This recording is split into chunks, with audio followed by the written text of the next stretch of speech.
This is a production of WKNO Memphis. Production funding for Behind the Headlines is made possible in part by the WKNO Production Fund, the WKNO Endowment Fund, and by viewers like you. Thank you. From guns to wine to the Common Core, a look at the legislative session tonight on Behind the Headlines.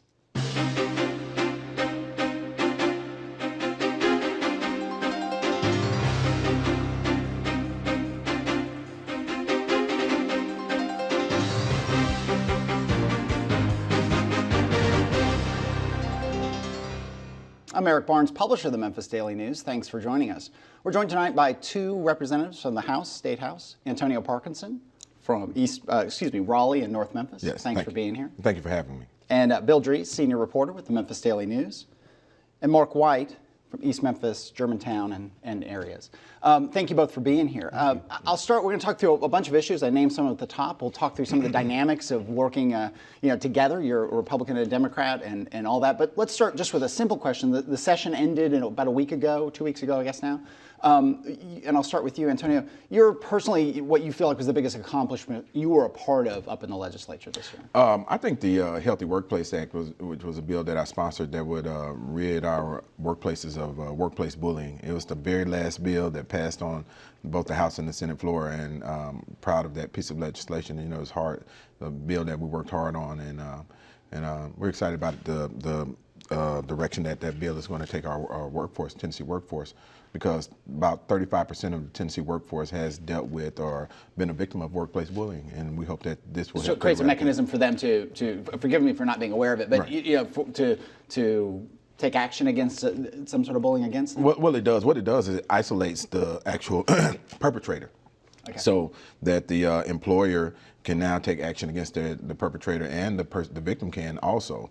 And a lot of times these individuals would hide behind the fact that they didn't know that they were mistreating or abusing a person in the workplace, and so this will help fix that. Right. And same question to you, Mark White. Your proudest accomplishment of this past session. Right. Well, I chair the Education Subcommittee. And so my focus has been on workforce development by way of education reform. The industry is telling us out there that we're not producing enough people qualified when they come out of high school for the workforce. And so we're doing a lot of education reform, and a lot of good things are coming out. We'll talk about the Tennessee Promise here in a little while, but a lot of good issues are coming out in education reform. So let's go right into that in terms of issues that really made headlines. I mean, Common Core made headlines, but Tennessee Promise, and we had the governor on, I think 6 weeks ago, 2 months ago, he was talking about this drive to 55. Get 55% of Tennesseans out of college, be it community college, four-year university, et cetera. This community college program, why don't I have you explain what the program is, and we'll talk some more about it. Okay, right now, about 41%, the last figure I had, of graduating seniors do not go into college. Now, whether or not they think that they're not college ready or they don't have the appropriate ACT and grade point average, they're not moving on. This hurts our state. So what the Tennessee Promise does is it offers last dollar scholarship money to any graduating senior in our state to go on and either get a certificate or a 2-year community college degree, which is what our workforce is looking for right now. And so I think this really changes the whole equation. We're the first state to do this, is thinking outside the box, but we need to address those. We have the Hope Scholarship money, but it's only for those who meet a certain grade point average and a ACT score. What about the others that are coming out of high school, not going to college? Are they meeting the demands of the current workforce needs in our state? And the answer is no, so we've got to change that. And you voted for it as well? Oh, absolutely. I support it. And another thing is, myself and my colleague, Mark, we've gone through some of these manufacturing plants and actually talked to plant managers and these business owners. And they're looking for individuals with 2-year degrees to make possibly 6-figure salaries. And it's unfortunate that some of the individuals that we've talked to have had to go as far as North Carolina to recruit people to come in and work for their companies. And these individuals were looking at hiring 175, 200 additional people, but we did not have the workforce either in the education capacity or even in the soft skills capacity to even get through the interview process. One other, I think that again, Republican, Democrat, and it did pass, I think, by a pretty wide margin, but it's expensive. let's start with you. How do you pay for it? Where the expense comes from, right now there's approximately, I think the figure's like $410 million sitting in the Hope Scholarship Lottery Reserve money. The governor has a program, we're taking $300 million of that money that is sitting there now in reserve, and we're going to use that money to finance this. This will be, like I said, this is last dollar. When a student comes out of high school, they will get Pell Grants, Hope Scholarship money, and whatever financial aid they can get. Anything that they are short of from the tuition of the school that they're applied for, this money will come from that. Okay. All right. Bill. One of the concerns early on when the governor outlined the program was the impact that this would have on four-year colleges. Does this come at the expense of our four-year institutions? I don't think so. I think that the way that money has been shifted to the four-year students is just shifted to where there's more being handed out on the back end now. But they're still getting the same amount of money that they were going to be getting under the Hope Scholarship prior to this bill being passed. Mm-hmm. Mark? I think we're going to have to. I think their concern is the initial get-go, drops down about $500 and it comes back up the last 2 years. But colleges are being paid now from the state by the number of students that they graduate, not those that just enroll. So this will be an impetus, an incentive to help our students graduate, not just start. A lot of students start college and drop out after the first year. That's not a good issue either. Well, the other thing, if you don't mind me adding to it, is that a lot of these two-year college students will end up going into a four-year program once they come out of our community colleges as well. So. Yeah. We'll stick with education and talk about the Common Core. It's gotten very controversial, national issue. These standards that are coming in. I believe Tennessee now has fully implemented the standards, but there was some resistance to the Common Core as a whole. On one end of the spectrum, resistance that it's kind of an Obama associated, really the federal government dictating how the classroom's going to be run. A lot of Tea Party resistance to it. Tell me what the ultimate compromise that passed. Maybe I'll start with you, and you tell me, how do you feel about Common Core, and how do you feel about the compromise of a certain amount of the testing being delayed? Right. Well, there again is this issue started as chair of the subcommittee of education. It started there, and that's probably the biggest challenge of my whole session is working our way through that. Personally, I was a supporter of the Common Core initiative because I see it as a standard, and it's gotten a lot of really bad rap out there. And it's not curriculum. A lot of people say it is curriculum, but it's more of a standard. I talked to one sixth grade young man. I says, what do you think about this Common Core? He said, it's very hard, but it makes me think. And that's what we haven't been doing, challenging our students to think critically. And so I was trying to answer your question, what actually happened is that we kept our Common Core standards at the end as we ran through the legislation, but we delayed the standardized testing of Common Core, which is PARCC, P-A-R-C-C, and we delayed that for a year. And that gets to the whole thing of the criticism that the too much teaching to the test, be it Common Core, be it PARCC, be it what was the old one, TCAP, be it SATs, ACTs, et cetera. Your take on Common Core and then this compromise on the testing? I believe there is a need for a standard, and I'm not against Common Core, but we did delay some of the implementation of the rest of Common Core that had not been implemented at this point. Also, there were some infrastructure challenges in implementing Common Core, fully throughout the state. Also, whether it was, having the ability to have all of the computers and software and everything in the classroom so that they can fully implement Common Core. So I think there's been just a little bit of a slowing down of the process, but not throwing the baby out with the bathwater. All right, Bill. And we should point out that PARCC is a test that is taken online. It's not a written test, so school systems across the state have been gearing up for just the technological need on that test. Absolutely. And now we're going to have a year off from that, so to speak, to see what other alternatives might be available. Right. Let me get into kind of how the legislature works with the supermajorities and kind of each of your perspectives on this. Antonio, you came to the legislature with a Republican majority in place. Right. So that makes you different from the other Democrats in our Shelby County delegation to some degree. Because of that, is your way of doing things different than other Democrats in the delegation who have been there longer? I would think it is.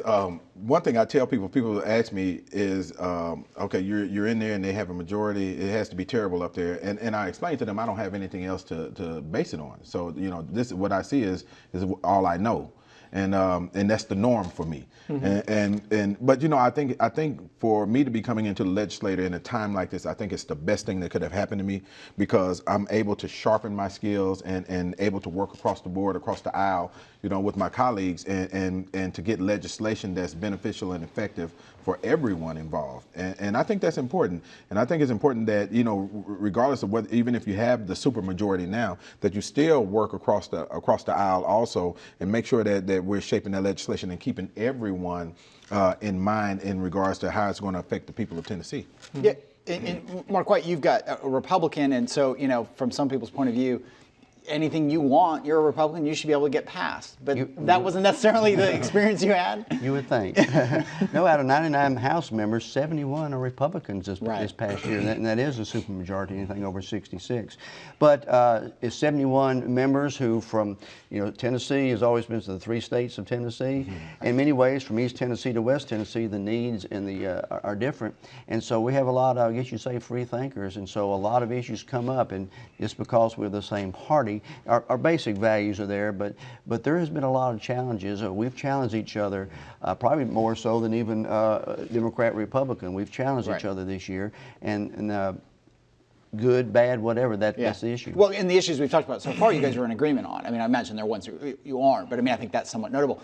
And at what point, again, a sort of philosophical question, do you say, well, is it party first or is it Memphis-Shelby County first? Because sometimes, you are, then you've got your district first within Memphis and Shelby County. But sometimes do you feel like you have to break with your Republican brethren and say, hey, that's not what's best for Memphis and Shelby County? Yeah, I think you're correct, but like there again, going back to chairing the Education Committee, I tell the 9 members of my committee, let's don't think as Republicans or Democrats or Independents.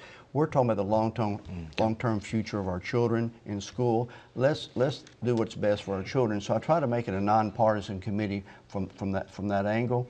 But and I think that's the best way to think. But as far as Memphis and Shelby County, a lot of issues we have coming down. Like the municipal school issue was one that a lot of our members from East Tennessee, Middle Tennessee really didn't understand, but we have to promote what we think. I'll put you on the spot, how many House members from this Memphis-Shelby County area?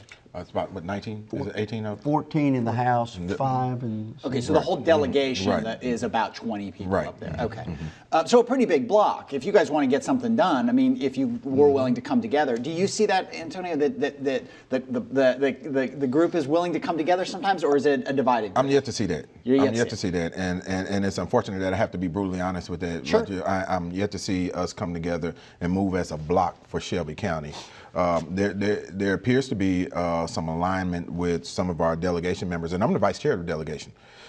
Some alignment with our delegation members that align with other parts of Tennessee before they align with Shelby County, and hopefully I'm optimistic that will shift. And that we will all be on the same page in alignment with Shelby first, and bring some of those benefits and jobs and resources back to Shelby County. Do you see that, for instance, that maybe the Davidson delegation, which is probably a big delegation of Nashville area, a mix of Republicans? They've got the same sort of suburban and urban issues. Do they move as a block more so than Shelby, or is it the same kind of division? I wouldn't say they do either. Okay. But that's good. I tell you what. I don't know if that's I tell good, you what but, I do see. We'll see the rural legislators locking in together. Lock arm step and. And really, I would say, trending in the direction of having, more say in the legislature than a lot of the urban. You see that too? Yeah, exactly. I think what a lot of our Shelby County people need to realize that Tennessee is a very rural state, and so the issues of the urban areas like Memphis and Nashville are not their issues necessarily. And a lot of times they get frustrated, I think, with a lot of the issues that we need to bring up that we have to address. Yeah, I've had that experience being up at Nashville at the legislature, and people say, well, where are you from? In Memphis. And if it's a rural legislator, and I won't name names, but they're kind of like, woo, Memphis. Right. I'm like, well, yeah, it's a big city, but it's not that scary. It's kind of friendly neighborhood. I know my neighbors and all that kind of thing. So it is an interesting dynamic. Bill. And one of the issues that was unique to Memphis and Shelby County was the untested rape kit backlog that we had. You sponsored one of the 2 or 3 bills that passed in regard to that. Right, and mine actually did not pass based on the fiscal note on it, and it was a large fiscal note of about $10 million to fix this rape kit issue. And what the bill did was it calls for evidence to be submitted to TBI within 10 days, and then it called for TBI to return the findings of that evidence from the lab within 6 months, and then it asked TBI to come up with a plan for the testing of the backlog of rape kits and submit that to the legislator.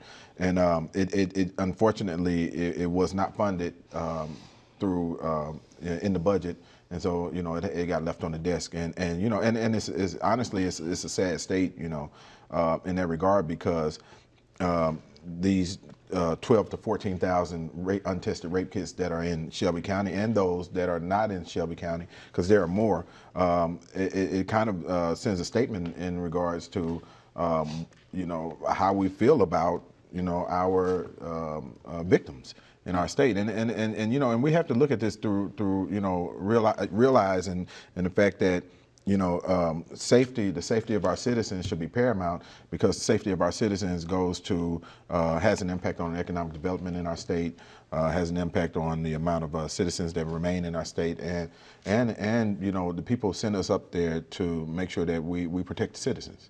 Mark, how do you weigh an issue like that obviously has extreme local relevance here with a fiscal note like that? Right. Yeah, and this is one thing that a lot of times there's so many moving parts a lot of times in a piece of legislation, and then a lot of times it's hard for the press to get it exactly right. But like the money that was appropriated, there's a $2 million bill out there. Well, the way the bill was written, it didn't say how the money was to be spent. It was a statewide, $2 million statewide, not just for Memphis and Shelby County, but it's $2 million, but it went to Finance Administration. We called Finance Administration and said, well, if we give you a check for $2 million, what are you going to do with it? They said, well, we just had to put it in the bank and save it, because there is no instruction in the bill on how to appropriate that money. So you got to have a piece of legislation written correctly if you're going to do the most good. And this is one thing that came out of the paper a few weeks back, and they really had it wrong on this. There has been $500,000 sent down into Memphis in the last 7 months, and we've now taken care of 20% of that backlog. So will the $2 million be back? And if it comes back, can that bill pass if the $2 million goes to Shelby County?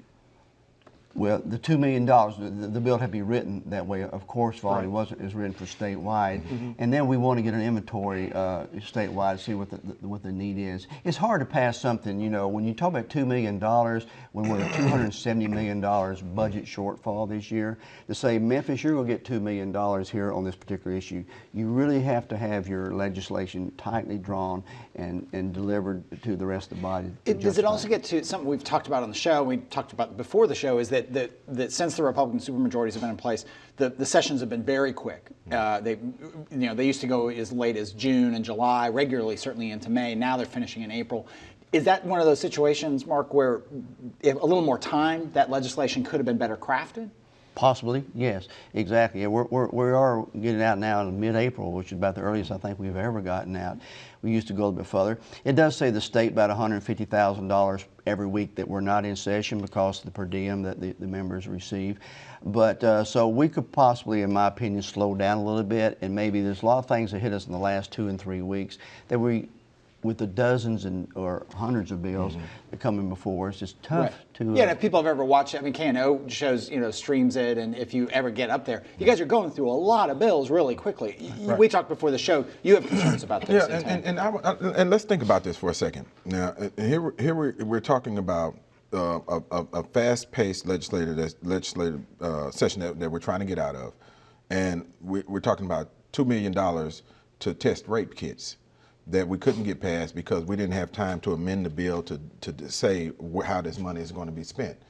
And let's think about that now. Think about what we're saying here. So we sped up the process, and we missed a bill that would take rapists off of our streets. Right. Right.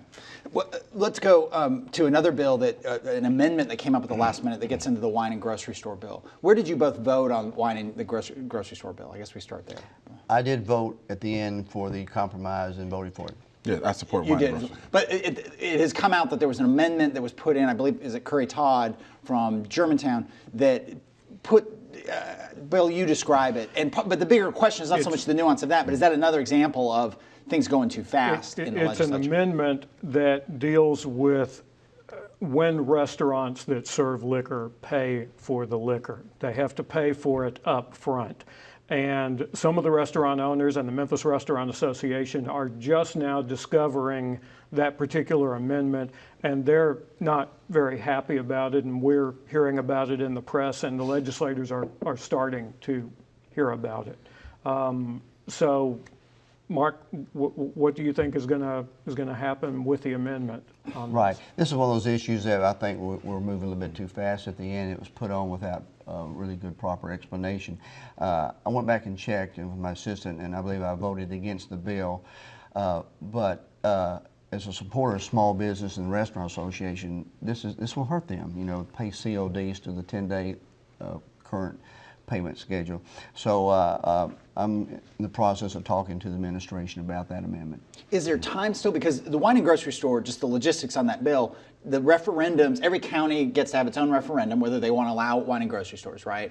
That those referendums can't take place till 2015-ish, is that correct? Right, it's 2 years out. 2 years out. So is there time I don't know about the referendum, but I know the the soonest you can Right. have wine in the grocery stores Right. is 2016. Right. So is there time to amend this as you see it, or is it something the administration goes in and fixes? And I need to check too. I don't think it's on the wine and grocery store bill. Maybe Correct. maybe correct. I think it's on another. It's on another one. Excuse another me. liquor My bill, bad. which is My one bad. maybe of My less bad. significance, other than messing with the wine and grocery store bill. Okay, but that's my fault. Sorry about that. Let's go on a couple more things. We have about 5 minutes left in the show. Medicaid expansion. Republicans have said that this is just not going to happen. I don't know where you stand on the Medicaid expansion that was allowed by Obamacare. For the first few years, the federal government would pay for all of it, and then there'd be sort of a sliding scale where the states would have to pick up some of the difference. About half the states in the United States have picked up Medicaid expansion, half haven't. Where do you stand on that? Right. Here's the issue with that, and where the governor and I believe most of, at least on the Republican side of the equation, is that we have to balance our budget every year in the state of Tennessee, unlike the U.S. Federal government, which means we've got to find the dollars, or like you got to find, you either got to take them out of healthcare, education, wherever. So we have to balance our budget. We are really concerned that if we go down this road, and then 3 years from now, when they start pulling the money back, we're going to have to find $200 or $300 million that we currently don't have to keep the program going. Right. And that is something that concerns us. Antonio, your take on this? Of course, I differ in opinion. Well, first of all, the fact that we didn't expand it, I think people will die. I think we'll lose some Tennesseans to the fact that they don't have the coverage that they need to have. There's a gap there, where we cover some Tennesseans, and then you have what some are known as the working poor that just don't have the coverage, that won't quite be able to afford the Obamacare situation. Right. And everyone needs to be covered. The President Obama's administration paid for Medicaid expansion. It was budgeted, and there's absolutely to me no reason why we should not have taken that money. It was a big influx of revenue that would have come into our state had we expanded Medicaid. Okay, 3 minutes left, Bill. Are the concerns, though, about what happens after that 3 years when you go to 90% and then beyond that second 3-year period, are those legitimate concerns? I mean, TennCare its growth has been a tremendous factor, and Governor Bredesen had to pare the rolls at one point because of its impact on the budget. So is what happens down the road a legitimate concern? What happens down the road is a legitimate concern, but it gives us time to plan for what happens down the road. All right. Mark, in terms of the impact on our public hospitals, particularly those in the rural areas, we're already starting to see some of those administrators say that we're already seeing the impact, even though the governor is still trying to work out something with Health and Human Services. Is there a stopgap measure pending a final decision from the governor? This currently is an issue with our rural, especially our rural hospitals, and some of them probably are closing, will close, and we really have a concern for that. But the current plan is to ask the federal government to go ahead and give us the money and let us appropriate in the way that we as a state see best to buying private insurance for those who are uninsured. That's the road we want to go down, and we're still working on that. Let me go. I mentioned guns at the top of the show. I think some people were surprised that first a bill passed the Senate that allowed a open carry permit. You can define it better. Then it didn't get through the House. What was your take? I'm just doing it this way, but what was your take on that? And describe it better than I did. Right. This is open carry, open permit. You don't have to have any permit, and you can carry a gun on your side. This came and hit us the last week of session. I think that is doing us an injustice. This is a bill that really needs a lot of vetting. Yeah. We have a good permit carrying system in this state, and I think before we go down that road, we should. Just a minute left. Is this one of those rural versus urban kind of issues that I don't know where you stood on? You're a fireman outside of this, not exactly a police officer, but you see the ramifications of guns on the bad side. Well, I'm a pro-gun Democrat. Okay. But I don't think the floodgates should be open for every person in our community to carry a gun. Every person in our community does not deserve to carry a gun, and we don't want every person in our community carrying a gun. There should be some items put in place to ensure that we're vetting, or we know who's carrying a gun. We have a lot of mental health issues going on right now that are not being covered by our state, that are not being covered by the federal government, and we don't want everyone carrying a gun out there. Is this one of those issues, 30 seconds left, where it is frustrating that the state is telling the localities what to do? In the same way that with Obamacare, a lot of state legislators said, hey, stop telling us what we're supposed to be doing. Right. Was it frustrating to you to be told what to do? It was, and we have duly elected local officials who also have a concern. Okay. Thank you for being here, Mark White, Antonio Parkinson, Bill Drees. Thank you for joining us. Join us again next week. Good night.